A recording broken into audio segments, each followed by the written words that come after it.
Hey guys, it's your boy Easy. Welcome to Easy's Garage. Today I'm going to be measuring and adjusting my valve clearances as part of my 20K service on my Royal Enfield Himalayan 450.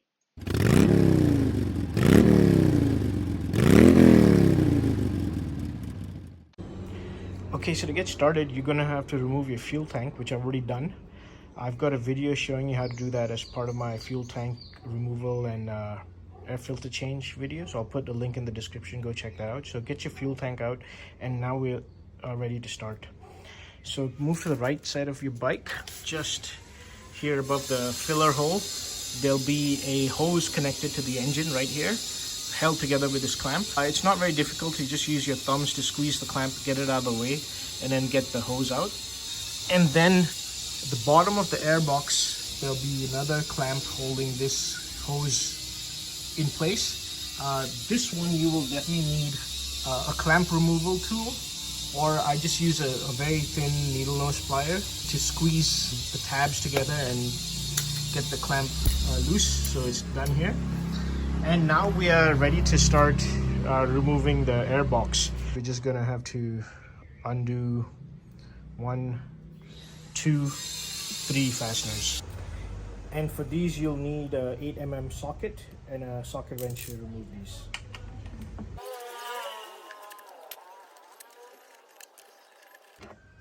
There will be metal sleeves and rubber grommets as well on each of these, so make sure not to lose them. Okay, so with those 3 fasteners out, you can kind of coax this hose out of this throttle body, and you should be able to wiggle the airbox slightly. And you're still not going to be able to take it out fully because there's a spark plug cover that we're going to have to remove. And then there are also 2 ignition coil couplers, connectors. It's all connected to the airbox assembly, so we're going to have to disconnect those. So on the left side, you'll see 2 kind of rubber protectors. Sorry, my finger's getting in the way. But if you get those rubber protectors out of the way, you'll see 2 connectors. So one here, and there'll be one just behind it. So there'll be 2 connectors here. Undo those 2 connectors and get the spark plug boot out, and then we can wiggle the whole airbox out. Okay, so I managed to disconnect the ignition coil couplers, 2 of them, remove the spark plug boot, and this hose that I already disconnected earlier. After disconnecting all of that, you can wiggle the airbox assembly out. The airbox assembly will have the ignition coil, and the connectors are here. So this is one of them. Again, be careful. You have to squeeze this tab and then pull it out. And then the other one is right here. So this one goes here, and then this white one will connect here. And the spark plug boot goes into the spark plug hole. Inside is a spark plug. I don't know if you can see it, but we'll take out the spark plug later. Okay, so now we're ready to start taking the cam cover out. 3 bolts, 1, 2, 3. They're 5mm. But before we get started with this, you're gonna need all the O-rings and the gaskets and stuff that you're gonna replace when you open this up. So I highly recommend just getting the valve clearance adjustment kit. It's a service kit that Royal Enfield sells, and it has everything that you need. It has the cam cover gasket and all the O-rings and washers that you'll need to replace once you open this. I'll put the part number in the description.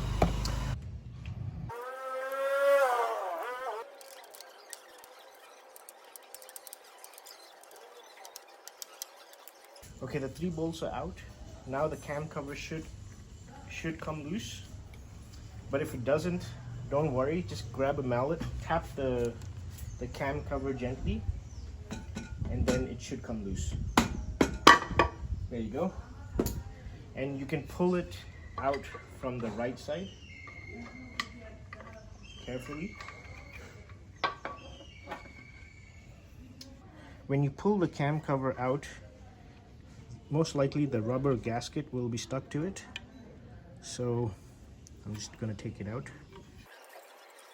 There you go, this is the rubber gasket. You can throw this away. We're gonna put a new one in, and that comes in the kit as well.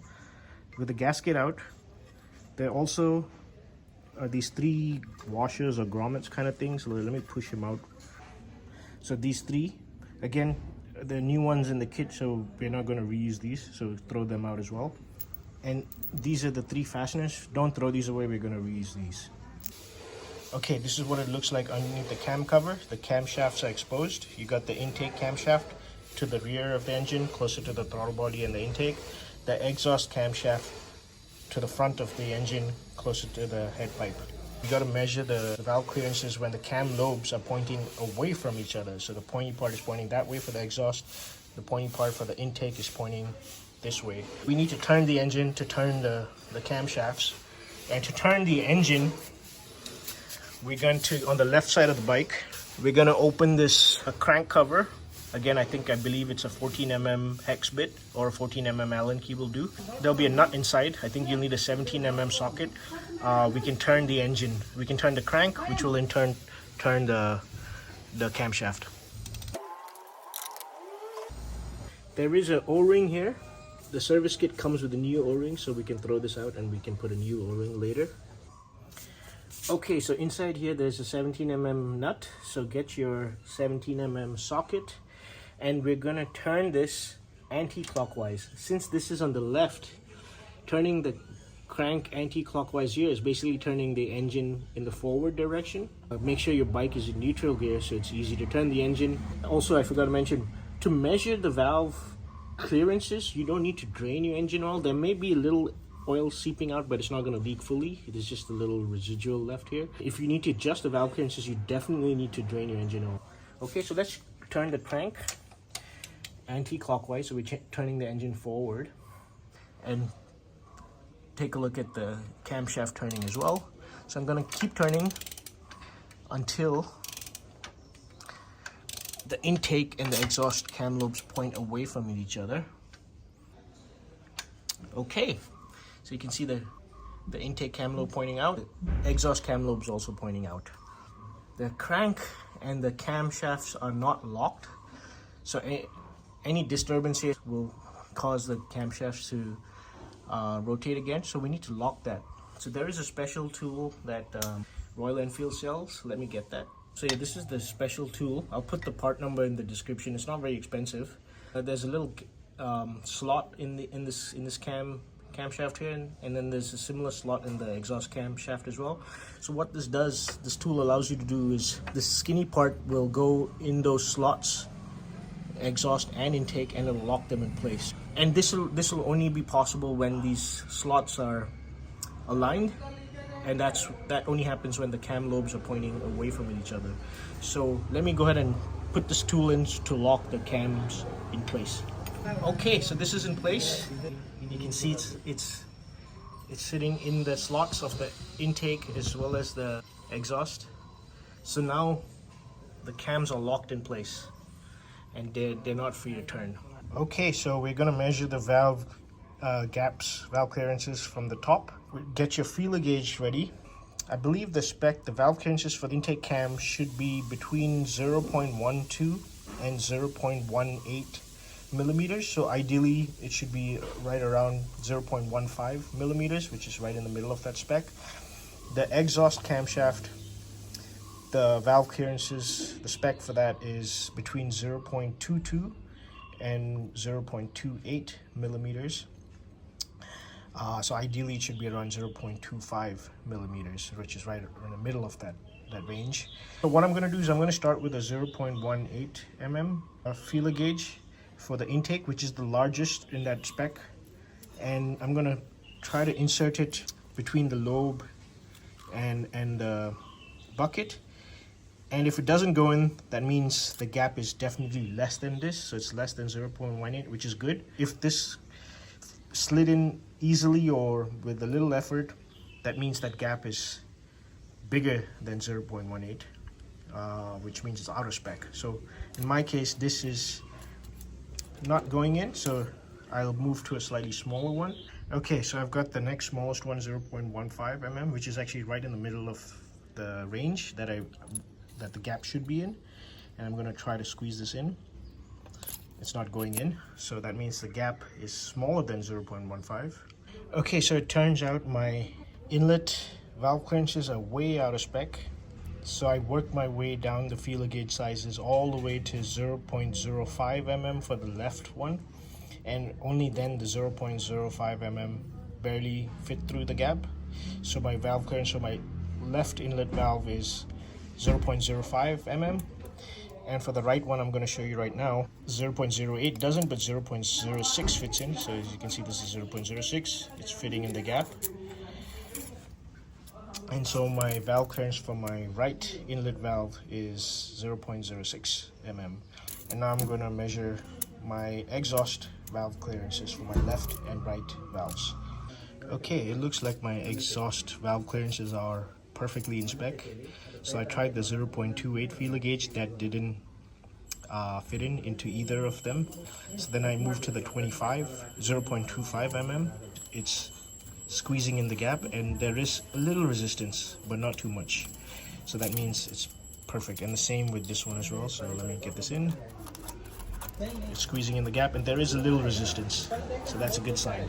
Okay, so I've recorded all my valve clearances that I measured on a piece of paper. My inlet valve clearances are way out of spec. So now I need to adjust my inlet valve clearances. If the measured valve clearances for your bike are perfectly in spec for both inlet or outlet, or within the range, sorry, you don't need to go any further. So you can skip forward this video and move to the part where I'm putting things back together. But if you have to adjust your valve clearances, then follow along. We need to undo these bolts. But before we undo these bolts, we need to lock the crank. Remember, this tool is locking the cams in place, but we're going to have to remove the cams. So we need another way to lock the crank. And the way to do that is, let's move to the bottom of the bike. You should have removed your sump guard. If you haven't, go ahead and remove your sump guard. And at the bottom of your bike, near the head pipe, you'll see a nut. We're going to undo this nut. And there's a special tool that Royal Enfield sells that we can insert it into the hole here and lock the crank from here. Okay, so this is the tool. This is called the crank locking tool. I'll put the part number in the description. And you're going to need a 14 mm socket to open this bolt. This is the crank lock plug bolt. Remember, for measuring your valve clearances, you don't need to drain engine oil, but to adjust your valve clearances, you're going to have to drain your engine oil. So if you open this, oil will leak out. So keep a drain pan handy. If you have already drained engine oil, then not much or very little will seep out. So keep a drain pan handy either way. Let the oil drain out fully, and then we're going to insert this locking tool into that hole, thread it in, and once it threads in fully, I'll show you how we can verify if the crank is locked or not. So there you go. Since I've already drained my engine oil, not much oil is dripping out. There'll be a copper washer along with this bolt. Throw this away. There's a new copper washer in the kit, the service kit, so we're going to put a new one in. So if the tool doesn't thread in first shot, we're going to have to turn the engine a little bit until it goes in fully, and then we can thread it in.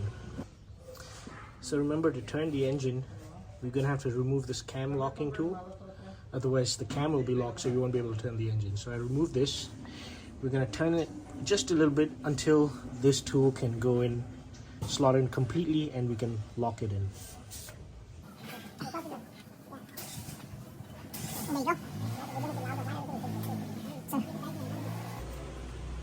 This tool is completely threaded in, and the way you can know that the crank is locked, you won't be able to turn the engine anymore in either direction. So you can see it's not turning anti-clockwise, and it's not turning clockwise either. And this is what the tool looks like fully threaded in. So it's fully threaded in, and that's locked the crank in place. Now with the crank locked, we can start taking out these bolts and taking out the camshafts. But before we do that, these are the cam sprockets with a timing chain. Get a paint marker and mark a spot on the chain and a spot on the sprocket, the tooth on the sprocket for this intake cam sprocket, and do the same for the exhaust cam sprocket, and also mark a spot on both of these sprockets that match up with each other. The reason why we do that is once we've taken everything apart, when we're putting everything back together, we need to make sure that these align exactly the way they were before taking out. This is to ensure proper timing.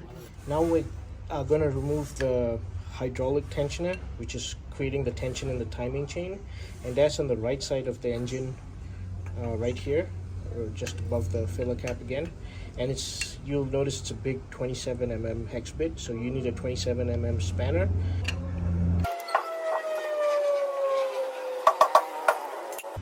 And this is what it looks like. Now there should be no longer tension in the chain. Okay, so we're finally ready to start undoing these cam cap bolts. There are 6 of them, 4 here, 1, 2, 3, 4, and then 2 here, 1 at the end here and 1 at this end here. There are 2 more bolts here in the middle. This is holding the cam chain plate, the guiding plate right here, this orange bit here. We'll remove these 2 and the plate at the end. But let's undo these 6 first. We have to undo them equally, so don't undo one completely before moving it on to the next. Undo them equally.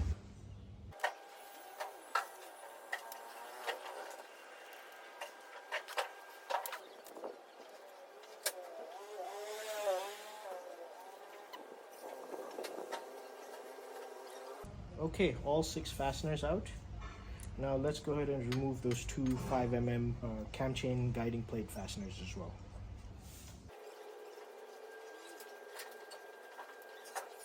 Okay, so we got guiding plate fasteners and the plate will come out as well. Now let's go ahead and remove these cam caps themselves. Just wiggle them out. There'll be an O-ring here, so let's get that O-ring out. There'll be a new O-ring in the kit, so we can throw this away. We'll use a new O-ring. And let me get the other cam cap out as well. It's out. And now we are ready to remove the camshafts themselves. So let's remove the chain from the sprockets. In my case, only my inlet valve clearances are out of spec, so I only need to remove the intake camshaft. My exhaust camshaft, I can leave it there because those valve clearances are in spec. But if yours needs to be adjusted, then remove the exhaust camshaft as well. I like to just put like a rod or something here and let the cam chain rest on it so it doesn't fall in. Even if it falls in, no issue, we can fish it out later, no problem. And now I should be able to take out the intake camshaft. There you go. And underneath those you can see the 2 buckets. Bucket 1 for the left valve, bucket 2 for the right valve. Now we're going to remove the buckets and the shims that are underneath the bucket. Don't use your fingers to pull the bucket out because the shims might fall into the engine and that's going to be a pain in the ass to get out. So use a magnetic tool like I've got here and then gently pull the bucket out. The shim will either be stuck to the bucket, inside of the bucket. In this case it's not, it's right there. Use your magnetic tool again and grab the shim and it should come out like this. Make sure to put the bucket back in before moving on to taking out the other bucket and the other shim. This is so you don't mix up the buckets. Okay, so I'm just pulling out the second bucket, and in this case the shim is stuck to the inside of the bucket. Okay, so now that you've got the shims out, it's time to measure how thick they are. And a lot of times the shims will have the thickness printed on them, but these don't. Either way, even if they do, it's always a good idea to measure them yourselves. You'll need a micrometer to do so. This is the shim from my left-hand side inlet valve. And I've already measured it. It's reading 2.20 millimeters. And same way, go ahead and measure the thickness for all the shims you need to replace. So I've measured this one. This is my right-hand side inlet valve, and I measured this to be 2.15 millimeters. And the reason why we need to measure these values is because you'll need these to calculate the thickness of the new shims that you'll need to put in order to achieve a valve clearance that's within spec. So before we get into calculating the sizes for the new shims that we need to put in, I just want to quickly show you what exactly we're measuring. So this is a very simplified diagram of a motorcycle engine from the side view, only single cylinder. So you got your intake cam, you got your exhaust cam, you have your cylinder. Underneath the cams, you got your buckets, and underneath the buckets are the shims that we just measured, took out and measured, and we're going to replace. Underneath the buckets are the actual valves that move up and down as the cam lobes rotate as the engine turns.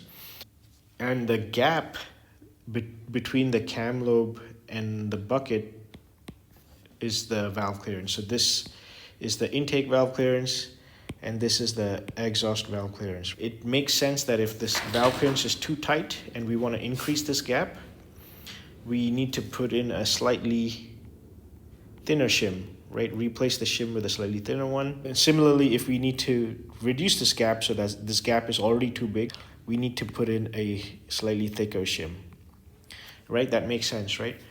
Okay, and one other thing to note is we always measure these valve clearances when the piston is at top dead center, TDC. That means it's at the topmost position of its stroke and at the beginning of its combustion or power stroke. I don't want to get into the details of how motorcycle engines work and why this is done this way. There are a lot of videos explaining that, but chances are you already know all of this because you're attempting a valve clearance yourself. You should know the basics of this at least before you attempt a valve clearance.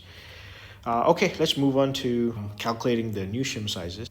I've only got my intake valves because that's the only valve clearances I need to adjust. But if you need to adjust your exhaust, just duplicate this table. So I've got my intake left, intake right.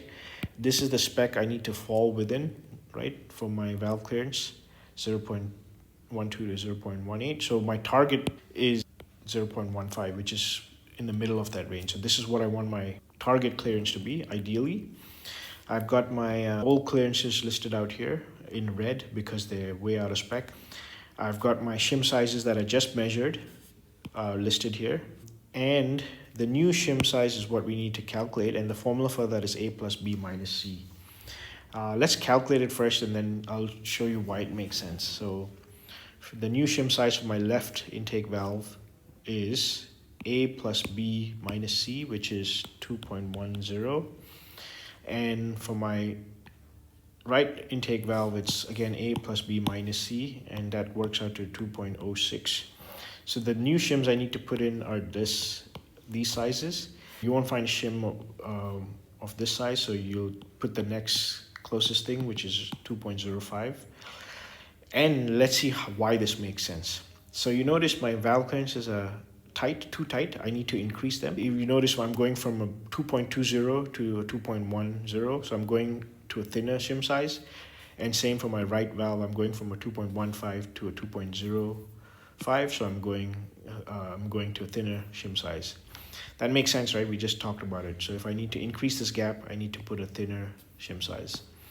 And this is how you calculate shim sizes. My new valve clearances are left blank because after I replace the shims, I'm gonna do a valve clearance measurement again and write it down here. And this should be definitely in this range, ideally as close to 0.15 as possible. So now that I know the sizes of the new shims I need to put in, for my left I need to put in a 2.10 shim, so I've got that here. And for my right I need to put in a 2.05 shim, and I've got that here. These are all in millimeters. I got these from Royal Enfield, and the part numbers I'll list them down in the description. But if you want to buy third-party shims, you can go ahead. The shim diameter for the Royal Enfield shims are 8.9 millimeters. So go ahead and buy the 8.9 millimeter diameter shim kits. Okay, so now I've got my new shim, the 2.10 mm. This is for the left hand side inlet valve. So grab that. Get your bucket out, which I've already got, and carefully place the shim in this little recess. There you go. I put the shim in there. It fits in nicely. And now we can put the bucket back in. There you go. And I'll do the same for the right hand side. The right hand side, my new shim is supposed to be 2.05, so I'm going to put the 2.05 shim in here. Now that we've replaced the shims, we're ready to put everything back together. Before putting everything back, clean everything. I cleaned everything with some brake cleaner, the metal parts, except for the plastic parts.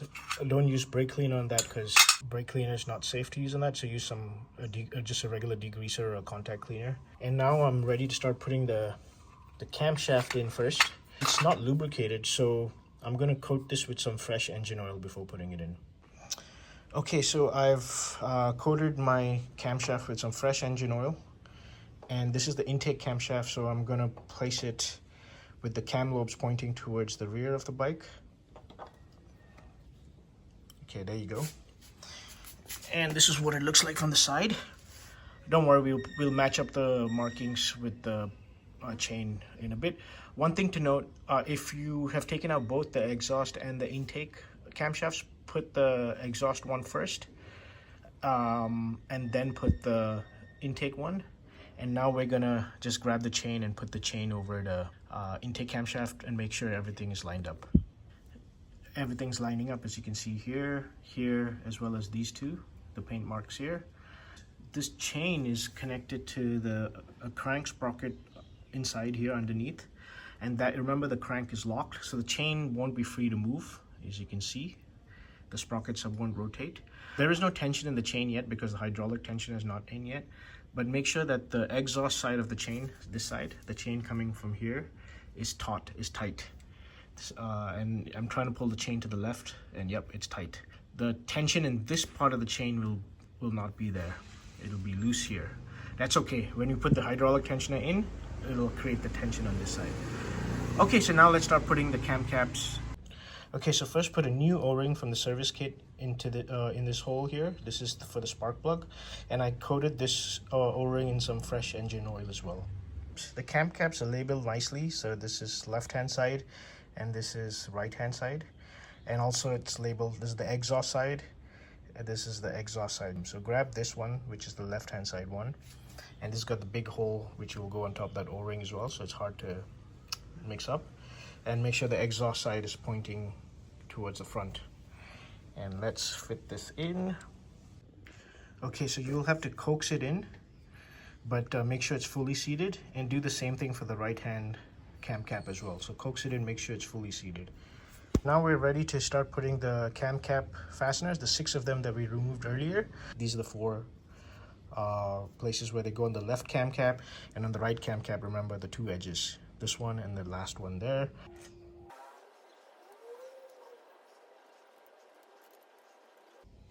Let's go ahead and torque all of them up. 10 Newton meters or 89 inch-pounds.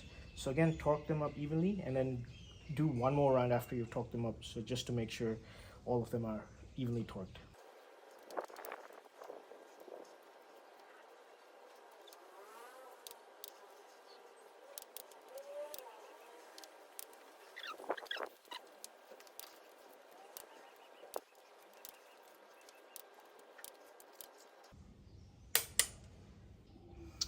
Okay, so now that all the 6 cam cap fasteners have been torqued, I'm gonna take these the cam chain guiding plate fasteners and the cam chain itself, and I'm gonna install them right there, the 2 holes there, one here, one there. I'll torque them up to 10 Newton meters or 89 inch-pounds.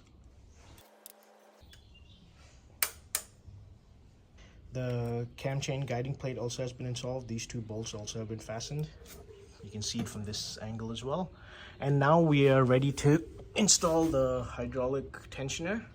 Before we install the hydraulic tensioner, we got to make sure that it's in the transit position. What that means is we need to squeeze this in, and right now we can't because there are these 2 pins that's holding it in place in one of these grooves.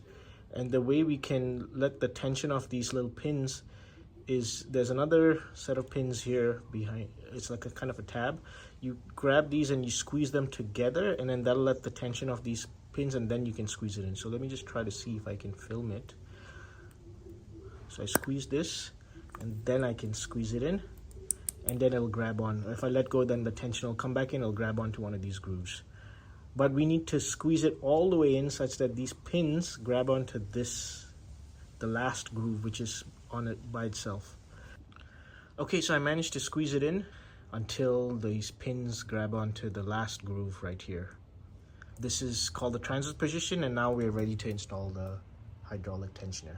There would have been an old washer when you took out the hydraulic tensioner originally.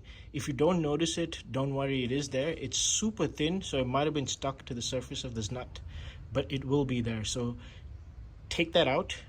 Use a tiny flathead screwdriver to pry it out if you need to.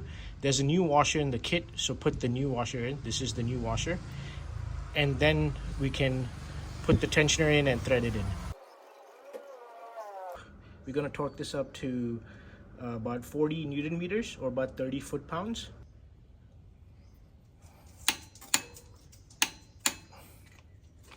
Okay, so the tensioner is in. I've torqued this up, but it's still in the transit position, the compressed state. We need to get it to uncompress so it puts tension on the chain. And the way we do that is we take a nice thin long rod, put it inside here. We'll squeeze against this side of the chain, which will then squeeze against the tensioner, causing it to expand and release. Okay, and you should hear a very soft but audible click. And that's when you know that the tensioner has released and expanded. And you'll notice now the chain is quite tight. Okay, so now that you put everything together, we need to make sure that the timing is correct. So go ahead and try to insert this cam locking tool into these cam slots again, and they should fit. If they don't, that means your timing is off.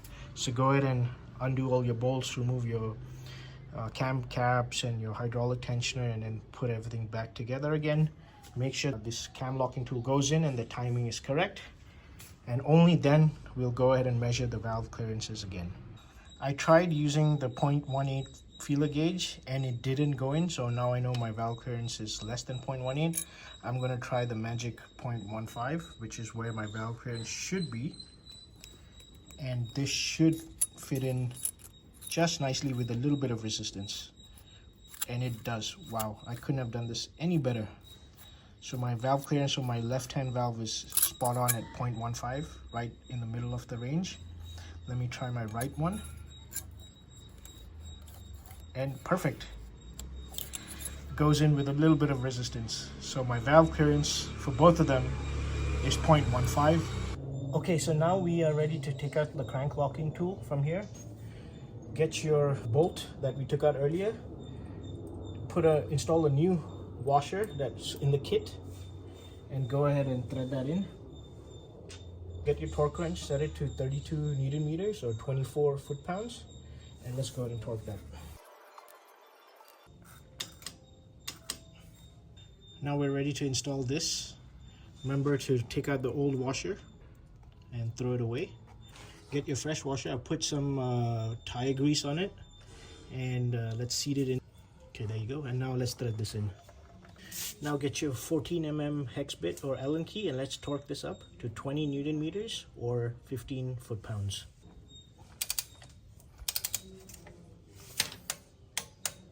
Now get your cam cover, your clean cam cover. Put a new gasket in. Make sure it's fully seated into the grooves. Again, this gasket comes in the kit, and make sure this part is also seated into the groove. And now we're ready to install the cam cover. So carefully slide it in from the right, and there you go. Make sure it's seated. Just make sure all the gaskets properly aligned here as well. Okay, so grab these new grommets from the kit, 3 of them. And insert them into the cam cover holes. I've already done it for 2 of them, and I've already put the fasteners in. I haven't tightened them up fully. This is the 3rd one. Make sure it's seated in the hole, the metal part facing up. The other side will be rubber. And then take your fastener, tighten these evenly. Let's torque all of these up evenly to 11 Newton meters or about 98 inch-pounds.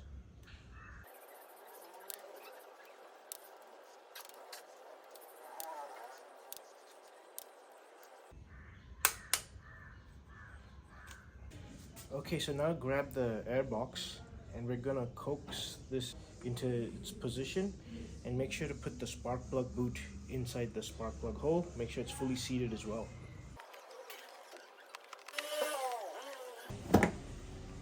Okay, so the airbox is roughly in place, obviously not bolted down yet. You can see the spark plug boot is fully seated inside the spark plug hole. These two ignition coil connectors are not yet connected. I'm going to do that right now. And to get easier access to that, we just need to again just lift this airbox up slightly, get your fingers in there and hook that up. Okay, so I've connected those two ignition coil couplers and put the rubber protectors on them. Now I'm gonna coax this hose, this rubber hose on top of the throttle body, and then I'm gonna put the clamp on it. Okay, so the rubber protector is fully seated onto the throttle body. I've also put the clamp on, and I'll make sure the clamp catches onto the last hook so it's nice and tight.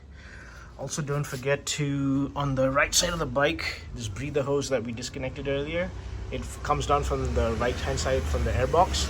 Make sure you hook it back into the engine right here and put the clamp back on so it's tight. Now we're ready to put the airbox fasteners.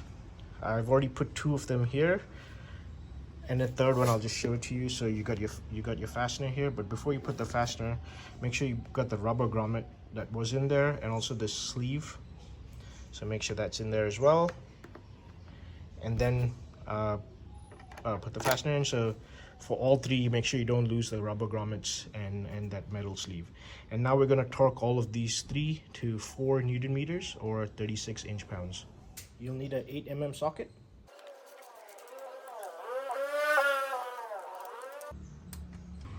Put an air filter in if you removed it earlier for replacement. Put your fuel tank back on. Take a look at my air filter change video to see how to do that. And if you adjusted your valve clearances, you had to drain your oil, so don't forget to put fresh engine oil in. Take a look at my oil change video to see how to do that. And that's it. Take your bike for a test ride now. And that's how you measure and adjust the valve clearances on your Himalayan 450 motorcycle.